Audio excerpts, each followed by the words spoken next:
I am Reverend Nancy Dibelius of the United Methodists of Upper New York. I am inviting you today into the spiritual discipline of Sabbath.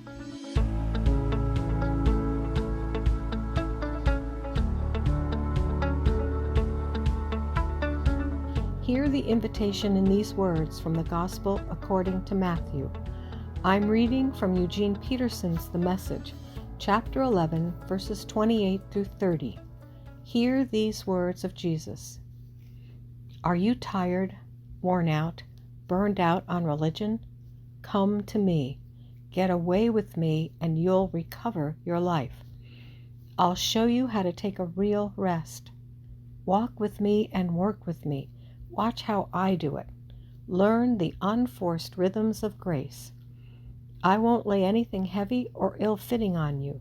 Keep company with me and you'll learn to live freely and lightly. Spiritual disciplines are a means by which we get away with Jesus, walk with Jesus, learn from Jesus. Spiritual disciplines are a way of placing ourselves before God so that God can transform us, so that we are on a path where change can occur. I often tell people that I practice spiritual disciplines because they put me in God's way. Not in a negative get in the way, but as a means of putting myself in the presence of God, as a way to keep company with Jesus. It enables me to recognize and be aware of God's presence, to listen for God's deep desire for me, and to find myself in that place where God is able to effect change in my life. I am not always able to experience that connectedness, but the more I practice, the more opportunity I have.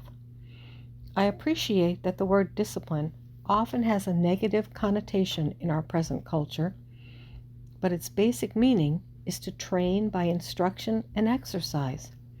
Athletes accept that discipline is essential to successful participation in a sport. It may not always be easy, but it is necessary. Practicing spiritual disciplines is not always easy either, but it is indeed necessary if we seek to keep company with Jesus and to recover the life God desires for each of us. The invitation to practice Sabbath came first when God practiced Sabbath. From Genesis chapter 2, on the seventh day God finished the work that God had been doing, and God ceased on the seventh day from all the work that God had done. And God blessed the seventh day and declared it holy. As we seek to understand God's intent for Sabbath, I would like to share two other scriptures. First from Isaiah, call the Sabbath delight, the Lord's holy day honored. And from Ezekiel, hallow my Sabbaths that they may be a sign between me and you, that you may know that I am the Lord. Sabbath is rest, renewal, recreation, holy, sacred, a sign of God's faithfulness, a practice of humility and dependence, and, from the work of Walter Brueggemann, an act of resistance to the things of this world that is transformative. See the show notes for the resource for this quote and the scriptures referenced. How do we live Sabbath so that it is life-giving? We emphasize how we be and not what we do. We receive it as a gift and an invitation. We acknowledge that we are not in control. We cease striving to make our own way. We make it a time for joyful and peaceful rest and relaxation. And we recognize that what is joyful and peaceful for one may not be the same for another.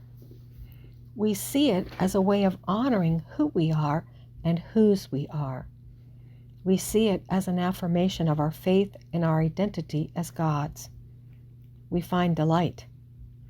We accept that this requires a deep trust in God's covenant. We express, and this may be very different for each of us, our gratitude, our joy, our delight. We praise God, again, different for each of us.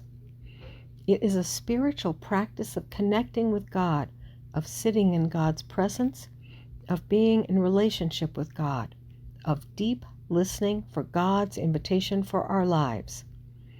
Jesus tried to help us remember that it was a gift, not a legalistic exercise that itself became work. That will mean an acceptance of the reality that Sabbath will look and feel different for each of us. There may be some common elements, but it cannot be defined by a list of do's and don'ts. It is intended to be life-giving for each of us.